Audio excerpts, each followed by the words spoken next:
Guest on right now. I'm very excited about this, who's been sharing a lot of information with me. We're going to share some information with you. I have Janet Isabelli with Isabelli Partners in Chicago and Miami, who is today in Miami. I'm very jealous. I can see how bright that sun is outside. It looks beautiful. Janet, thanks for taking some time.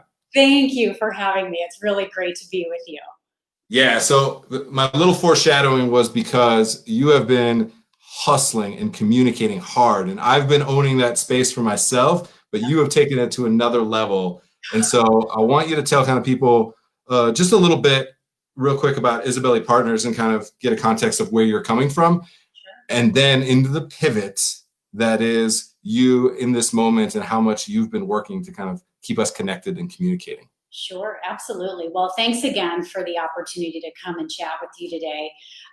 Isabelli Partners is a strategic collective that serves the hospitality industry. We are an agency that really relies on executive leadership to provide a multitude of services for our clients. But the primary service that we've provided over the years is public relations and communications. That's probably one of our biggest anchors. We also do marketing and social media support, video production, graphic design, the whole nine, even hospitality operations consulting. My business partner has a really big background in that. So we really believe in putting forward kind of 360-degree strategies for our clients that kind of look at the business holistically, right? Is what you're doing sound for what the consumer demands are today? And then if they are, great, how are we going to tell that story in a very different way, in a really exciting way, whether that's via our media relationships, social media, and so on. So we've been around since 2011 and started the agency in Chicago. I'm born and raised from Chicago, Illinois, and established my career there very early on.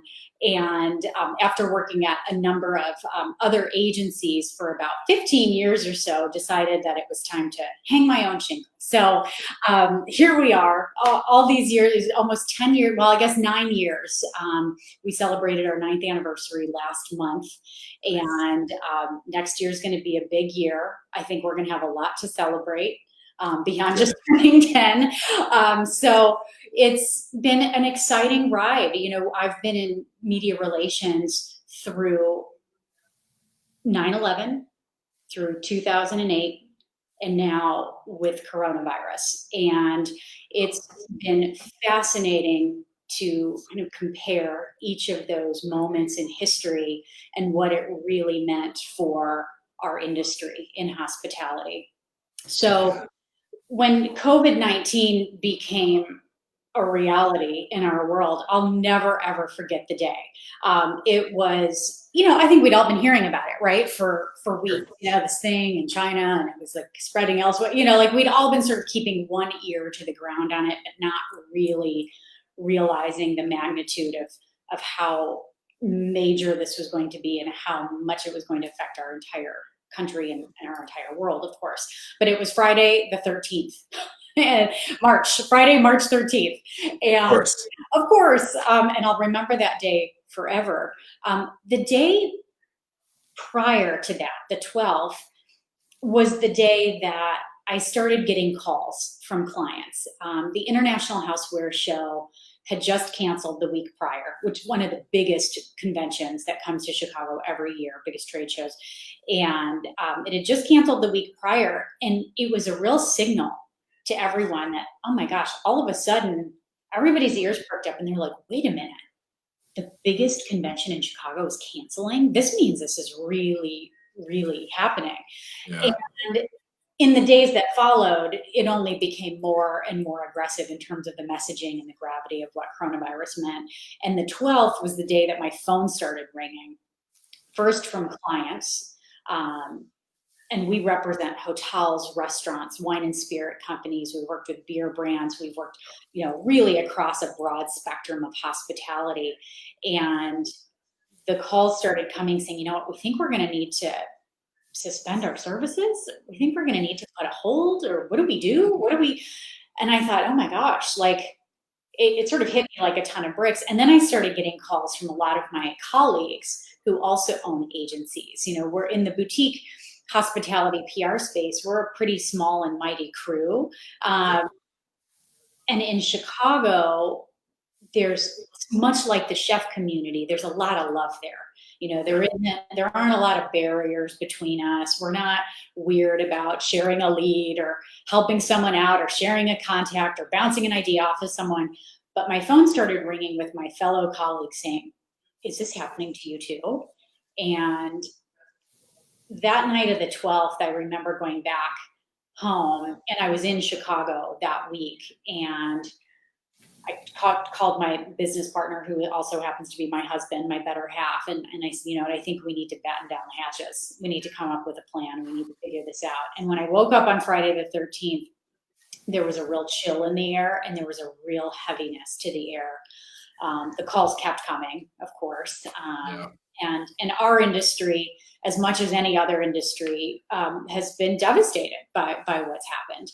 And I walked into the office, and in our Chicago office, we have these walls that are just full of like beautiful clips that we've secured for our clients over the course of the last 9 years. And I remember standing there looking at the wall with my colleagues who were there that day. And I said, you know, this is about to get really bad. And if I, as someone who feels relatively connected to the news of the moment and the news of the day, if I feel like the rug is getting swept out from under me, I can only imagine what people who are less in tune on a day-to-day basis with, you know, their like eyes in the phone and on the news feeds, keeping track of this 24/7, I could only begin to imagine what the need was going to be for information sharing across the board. As a media relations practitioner and as a marketer, my first inclination is to connect people, right? It's to connect that incredible chef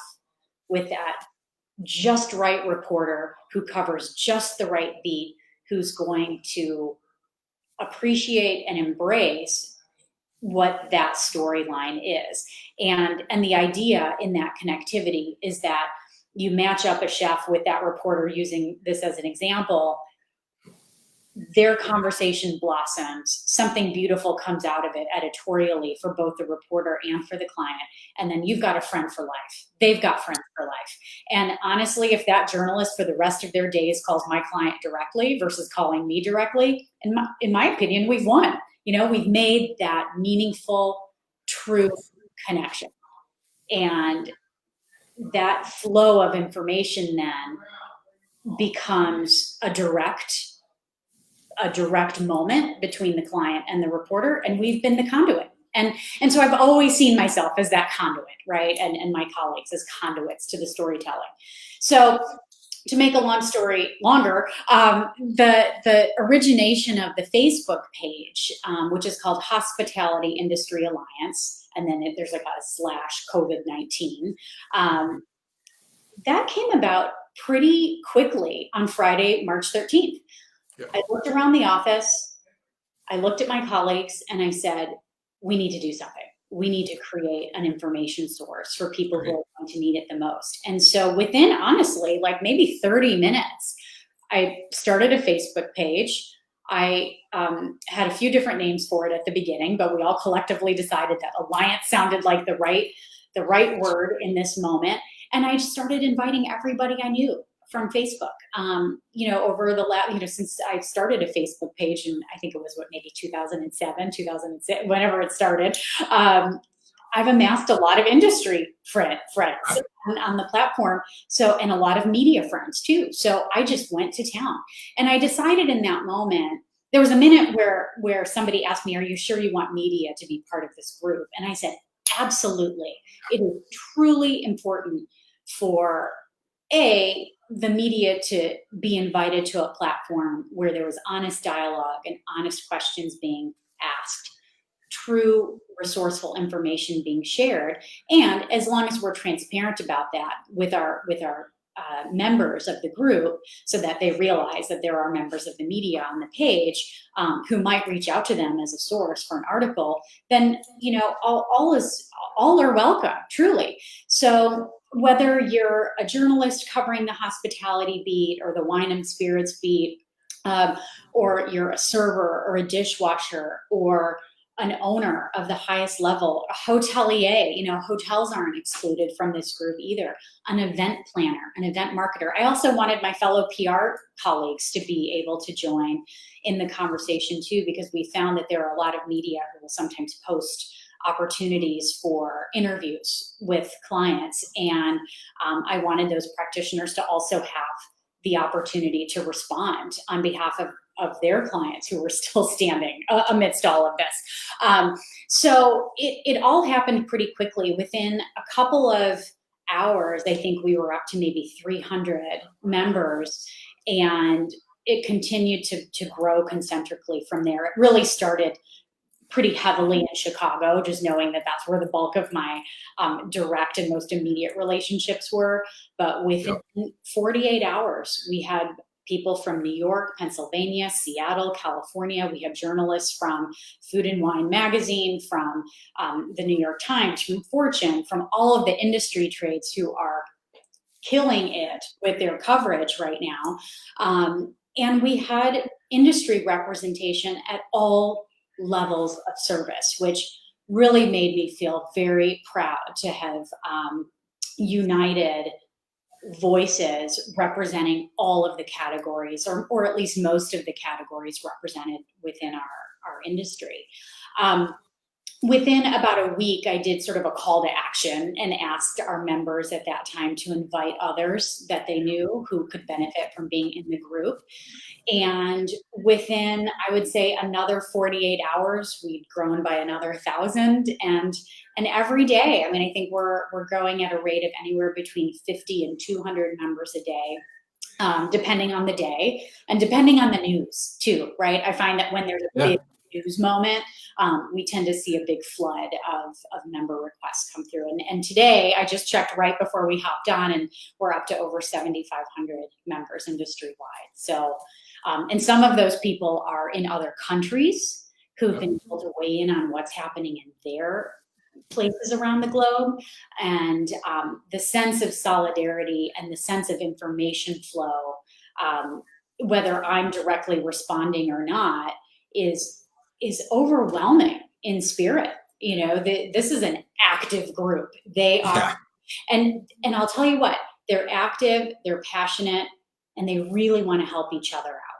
Yes. And whether that's helping somebody find an answer to an unemployment question in their state, or navigating the PPP, or even just sharing, hey guys, check it out, I just found a grant that nobody had heard of yet.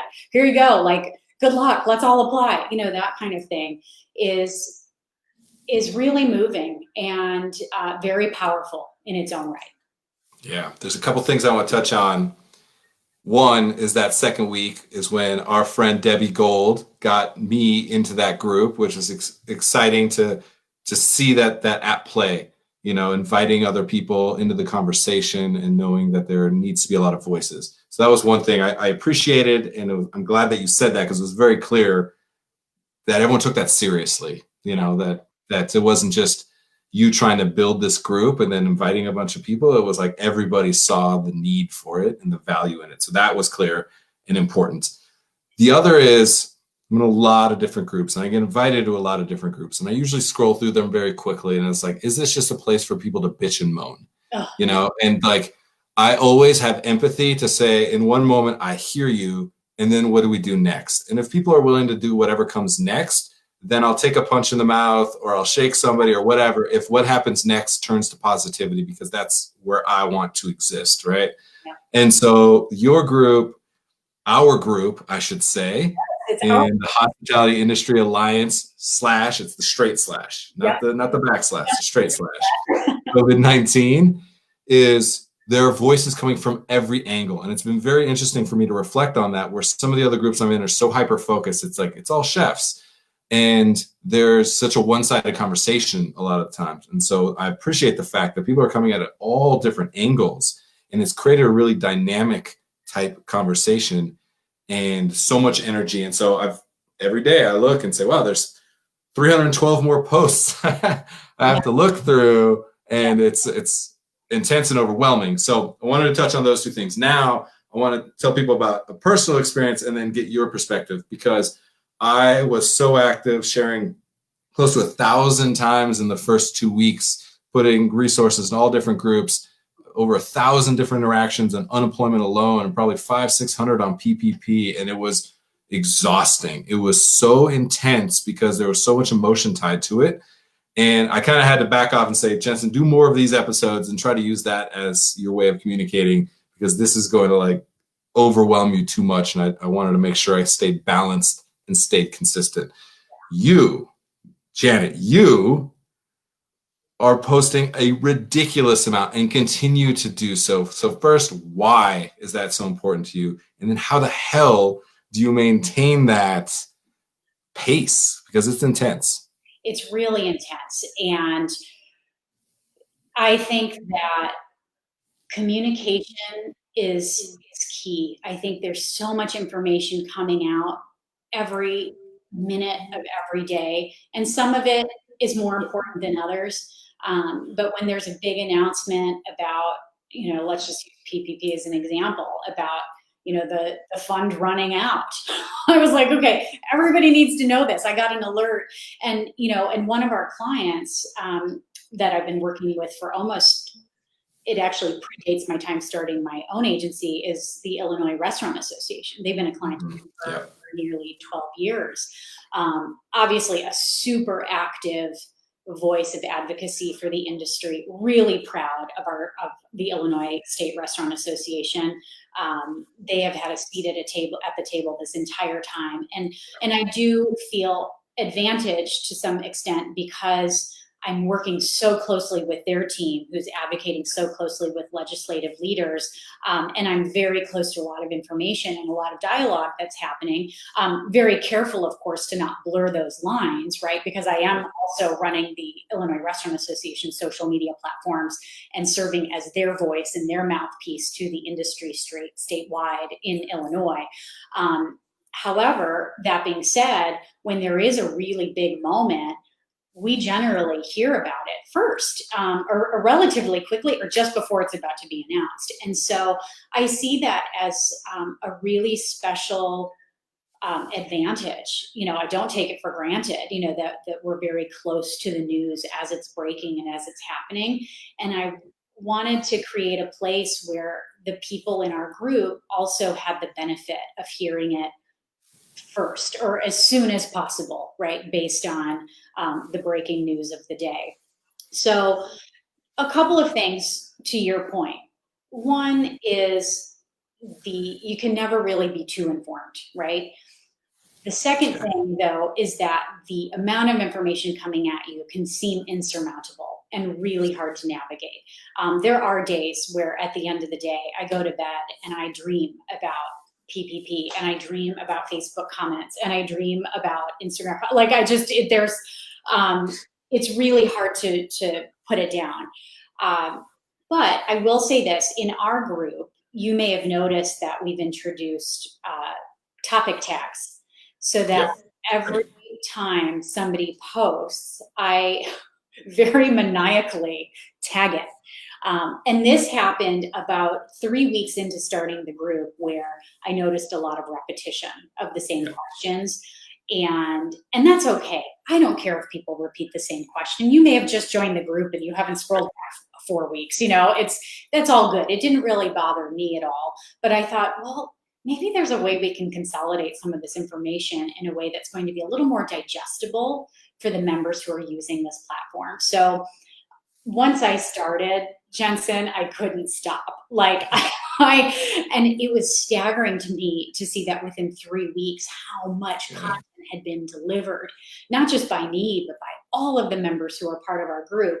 And you'll see that there are tags for unemployment organized by state. So it's unemployment Illinois, unemployment Florida. Great. PPP, grants and money. What are some others? Necessary humor. Like, I love it when people post funny shit in the platform. Like, it's great.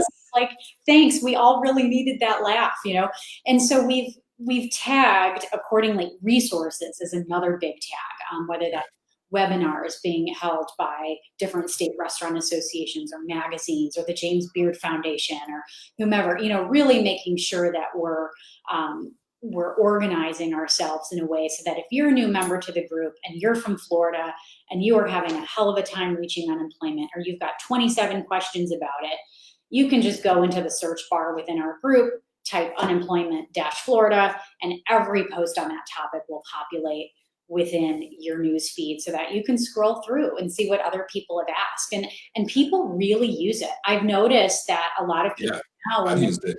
well, when they post now, they say, I searched through and I don't think anyone's posted about this yet. And here's my question. And it feels really good to have kind of a hyper organized platform in that way that I think could actually serve as a place of information that's easy to find. Because right now we can all agree we're on information overload, and you just may not, well, you want to be kept in the loop generally on everything. You may just have like a really specific need. I need to apply for as many grants as I can because my unemployment hasn't come through yet. Where can I find all of those things? So I guess the answer to your question is I post as frequently as I do because I feel fortunate to have the advantage of having a lot of information at my disposal. I credit sources wherever I get the information. I'm very careful about crediting sources, as any good person should do. And I think it's important to be able to give the people in our industry who really need the information more than we do in some instances, the benefit of seeing it. And then I think the second reason is that it goes back to that conduit of connectivity and sort of that instinctive nature that I think I've always had since I was even a little kid, to bring people together in a way that allows them to connect on a very human level. And if I'm removed from that conversation, as I am from many in our group, not removed, but I don't participate in every single thread and every single question. That would, of course, to your point, drive you insane, right? Exactly. But what I'm finding is that there's a lot of solidarity coming out of the group because of perfect strangers who may live in the same state, but on opposite ends of the state, coming together to help each other. So it is this drive of sharing information and bringing people together that keeps me going every day. Yeah. One quick question that just dawned on me. Do you have any idea how many total posts and or comments have been pushed to that group? No. You know what? I should have checked before we got on the call, but I will. I bet I'm now I challenge you to do so, and then jump back into this video, into the comments, and drop it in there, because it's got to be tens of thousands, I'm sure, at this point. When I sometimes, like that number 312, I remember one day I was like, oh, there was 312 posts in like one day. That was like crazy numbers. So here's what actually practically I'm very interested in: topic tags. I'm guessing you can go into this crazy thing called Google and find out how to do that. Yes? Yes. Okay, good. If you are watching this, you're in a group, you run a group, you are starting a group, do that. Yep. Because it's unbelievable how organized that is. So that's one thing for sure. Topic tags. I'm glad I know what that's called now, because I definitely have done that a few times. Found some things, shared it, and I put via Janet Isabelli. You see several posts from me that say, who's this Janet Isabelli? This is that Janet Isabelli. So I think the topic tag is very important. The other thing that I think is interesting now is you're going to have to find somebody else to run this group, because you're going to have to get back to PR at some point, and you have set the bar and expectation very high. And I expect this group to continue to be a major need and resource. The only difference, rebranding and get rid of the COVID-19, because it's just going to be the Hospitality Industry Alliance. So just so you know, I don't know if anybody's told you that, but I'm telling you that the expectation is high now to be a continued trusted resource, because I think it's going to continue to be important, because we recognize now that we got out of our own four walls, our little bubble, our tunnel vision. Yep. We need community in this way, absolutely, all the time, in perpetuity. So Want to throw that out there for you, Janet. I don't know if you've reflected on that, but there you go. You know what? I have actually. It's funny. Somebody asked me that question. They're like, "Well, what Sure, when COVID-19 is over?" And I'm like, "Well, I don't think COVID-19 is going to be over really anytime in our near, like in our immediate future. But I do think that now we're starting to see an evolution of the type of we're still getting a ton of unemployment posts for sure. Like that is number one, and people are reaching a point of desperation. If their unemployment doesn't come through, these are people that have $50 left, to live, and that's a reality. And we are now also starting, though, to see some of the content evolve into opening and reopening best practices and what are certain states doing. There was there's a podcaster from Nashville, actually, who posted in the group yesterday, and parts of Tennessee are, in fact, starting to very slowly reopen. And it was so great that he posted. He did a couple of interviews with restaurateurs and chefs who are describing what that landscape looks like and what they're doing. And even though the reopening is a state by state governance, I think every state can learn from the best practices of the states that are opening before them, as long as they're opening responsibly. Yeah. Disclaimer. So yeah, I think now we're going to start to see this group evolve into what the post-pandemic restaurant looks like and what the post-pandemic job looks like in the restaurant industry. You've seen people post in there, what is bartending going to look like? Yeah. Serving going to look like? I'm going to have to wear a mask? Are we going to have QR codes to scan menus from phone? Like, what does this all look like? So we are going to see sort of the next phase of this group evolve into being something more of, okay, we're reopening and this is what it looks like now. And then once we're reopened, there's going to be the phases of that. Right now, whether restaurants are opening at 25% occupancy or 50% occupancy, I feel like at every new phase, there's going to be a new need for direction.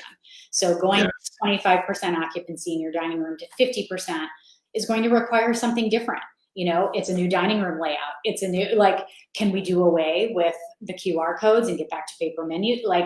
There's going to be a lot of guidance needed at every stage of coming out of this. And it's crazy to think that in just 6 weeks, 8 weeks time, all of this pandemonium has decimated our industry to the point where, we're talking about 25% occupancy and 50%. And it's it's going to take us, I don't know, I'm not an analyst, but it'll take months really to get back to where we were before this whole thing started, 8 weeks. Yeah, completely.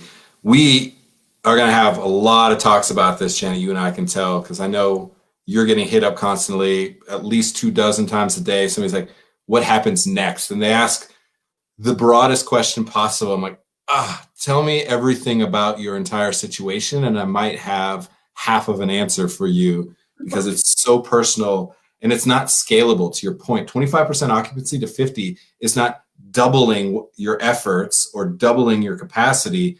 It's the level of calculus that goes on to figure that out is beyond the measure of what most people have had to plan for, make strategic plans for. So there's going to be a lot of that. I do want to just get a couple high-level things that you're thinking about, that we can think about, that we can start to at least know what questions to ask of what public relations looks like. What is going to be the expectation of our audiences coming out of this? What are the top 3, 4, 5 things that you want people to be considering, with knowing that we can't go into the depth of here's what you should do, because it's just so unique and personal? But give us a couple of the high ticket items that are on your mind. Sure. So number one is, I think it's important to be active right now, whether your restaurant is open or not. A lot of restaurants who are closed still have pivoted to carry out and delivery, and they've had lots of reasons to post on social media and to keep their pages active. If you are a restaurant that has not been able to implement carry out or delivery or family meals or all of these things that people are doing, there is still an opportunity to keep the connectivity with your fans alive. And so the first number one is it starts right now. So if you haven't been active on social because you just kind of don't feel like it, your restaurant's closed and you're bummed out and this sucks. Like, I get it. I get it. I've been there. There've been a few days where I'm like, oh my God, I can't even look at Instagram right now, but you have to do it. The other thing I will say that right now, clarity is really important. I have to commend the industry for pivoting so quickly in a way of offering family meals, pantry essentials. We've got restaurants turning into bodegas. Like, it's outstanding what they've been able to do. Mother's Day brunch kits with mimosa kits and flower deliveries in partnership with our local flower shop. Like, it's outstanding what they've been able to do. However, if that is not clearly messaged and you don't have a post pinned to the very top of your Facebook page saying exactly what you're doing, when you're doing it, and how you can get it, people are going to very quickly move on to the next spot where it's easier to find their information. Even in your Instagram bio, I know it's not a lot of character space, but even if you can just say pickup, delivery, Mon through Fry, Yes. Uber Eats, or whatever it is your platforms are where you can offer these things, it really will help consumers. I can't tell you, as somebody who runs a number of social media platforms for restaurant promotional entities, I am constantly looking for content to promote about restaurants offering carryout and delivery, especially in the Chicago area. And I can tell you that 5 out of every 10 restaurants offering it does not have it clearly expressed on their menus, or I'm sorry, on their social channels or on their websites. So number one is do it now. Like, do some of these things now. And number two is make sure that if you're not open and you're just waiting for the orders to lift, that you can kind of get your dining room back in some semblance of order, still engage. Use the assets that you have at your disposal and use the successes that you've seen in the past and re-merchandise those assets in a way that will allow you to stay connected. I don't care if it's you making an omelet in your kitchen at home.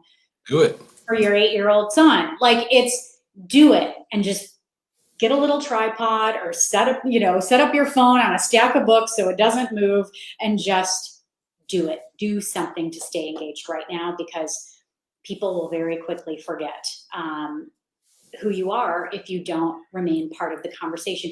And hell, even if you're shouting out other chefs that you admire who are doing great things, or even if you're shouting out all of the incredible relief programs that are coming into play that are serving your community, or you're shouting out resources for the industry or for those in need at large, just do something, right? Okay, so that's now. That's now. As we move forward, I think marketers like myself are going to have to come to the table with a lot of holistic thinking on behalf of our clients. This isn't just about putting out a press release saying we're reopening. This is really about identifying, what are we doing? When are we starting to do it? How are we going to implement our new sequences of service with our team? And how are we going to communicate that with our team? And that's step one. It kind of starts with the internal messaging. And I do think that companies like ours are going to need to be available and ready to assist our clients with some of their internal communications before we even get to the external part. Yeah. So whether that is, finessing a memo that's going out to all of the employees that you're hopefully hiring back because you got your PPP, you're communicating with them in a way that is clear, that's direct, that helps them understand what safety measures are in place at your own restaurant. Now, some restaurants have the benefit of HR collaborators working on their staff. Some of them have great advisors and counselors who are going to help them with that language. But I do think that sometimes when you get too mired down into the HR-ness of things, you start to lose the connectivity and the real talk, that a lot of servers and bartenders need. So I do think that there are some internal communications moments and messaging from the very beginning that companies like ours can really assist with. And then externally, to the consumer, how are we going to ensure that your guests know that you are safe what precautions are you taking? What does your menu look like now? What are the price points now? There's a lot of nuancing, I think, that's going to happen into the consumer facing message. And that's everything from signage within the restaurant to your social media posts to your website copy. There's a whole host of um, of arms, I guess, to the communication piece that we really need to consider, and we need to keep those messages consistent. So what you have on your website should really be mimicked in what we're putting on your social media channels, but in a way that's a little more social savvy. What's on your social media channels should be placed in appropriate signage that's targeted towards your consumer, but in a way that's signage savvy, and to that end, I think graphics are going to be really important. I think any sort of visual communication, if you can do a video that sort of reminds people of who you are, and there's a lot of terrific video resources out there. If you can't, we started our agency 10 years ago with video because I felt that it was going to be an instrumental piece, and so we built it into our model and can offer it. But if you are on your own and you don't have the benefits of working with a PR firm, which I know a lot of restaurants don't because it is a costly expense, there are some great platforms out there that allow you to shoot and develop your own video. Is it going to be a Steven Spielberg production? Probably not, but that's okay. You can get pretty darn close to some beautiful imagery through moving picture, even if you need to do it yourself. So the other thing too is thinking then about your media communication, right? So we've talked about your internal messaging. We've talked about some of the platforms that you're going to be required to utilize in addressing your consumers.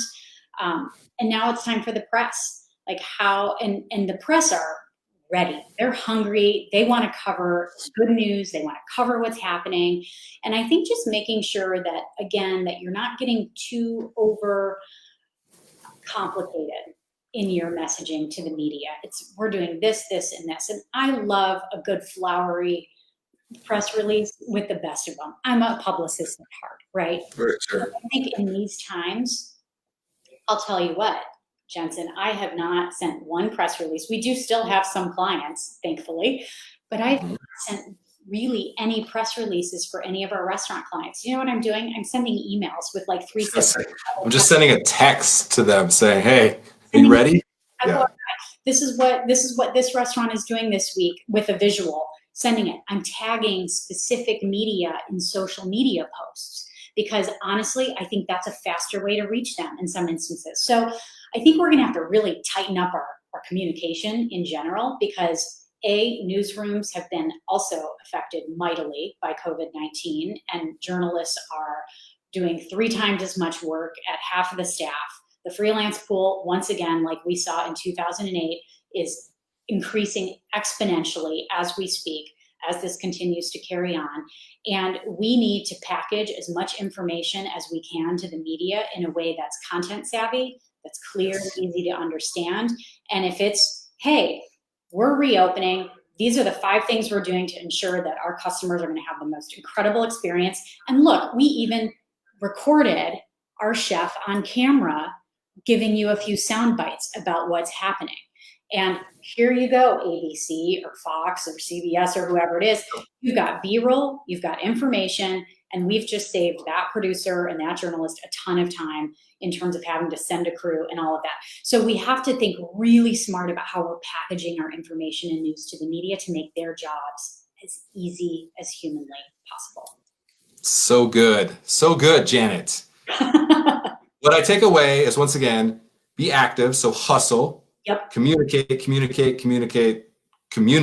So we talk about that's literally what you and I are built on: hustle and communicate. Figure the rest out as you go because it's shifting sands. I think content and transparency are a couple other things that come to mind when I hear you speaking. And then make it easy at every level. So I've even been telling people, like, you know what you should do is, if you're planning to open, reach out to 10 other restaurant friends that you have and say, hey, are you guys planning to open next week? Hey, maybe we could all open on Tuesday. Why don't we package what we're doing and send that out to media? All of a sudden you've done all the work. They're like, hey, here's 10 new restaurants that are opening next week. Yeah. Create community, because that's what's going to be a compelling story. So I really like it. I also really like for your internal guests. I'm very big. We call them unsung hospitality heroes. The show is literally built on trying to champion the unsung hospitality heroes. And so I believe that content and marketing, not necessarily HR, when it becomes, cold and contrived in the way that to the point it has to be legalese sometimes, it's like, how do you create marketing that is compelling? Like, how do you say, here's how we message to our guests, our potential guests. You should market that way and message that way to your internal guests. They're compelled by those stories as well. So not surprised. I love everything that you're saying, Janet. This is really, really great stuff. We have a lot more to talk about as an industry, as a Facebook group. You and me, we're going to offline this for sure. I can tell already. Talk to you for 3 days. Yeah. Playlist items. Oh. What are you listening to, watching, reading, playing, anything that keeps you motivated, keeps you going, keeps you active, keeps your brain from leaking out your ear as there's so much input happening right now? Sure. So my musical interests have a big range.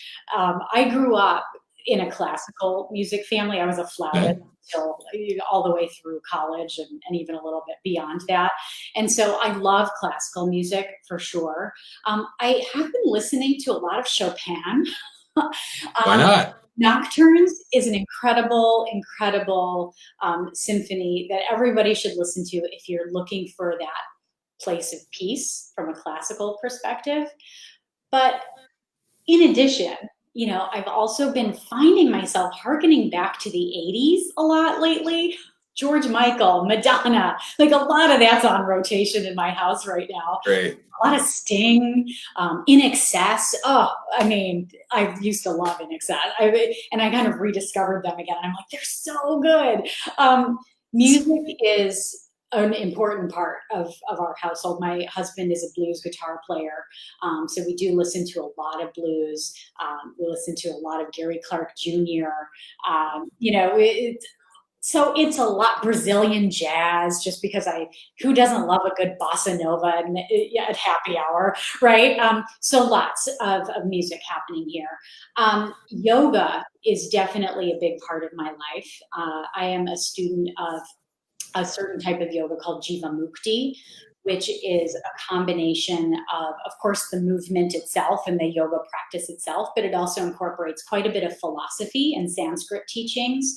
And then, of course, also a lot of meditation. So you sort of get this holy trinity, if you will, of meditation, philosophy, and then the actual movement built into one. I have to do it every day in order to just keep my head on straight.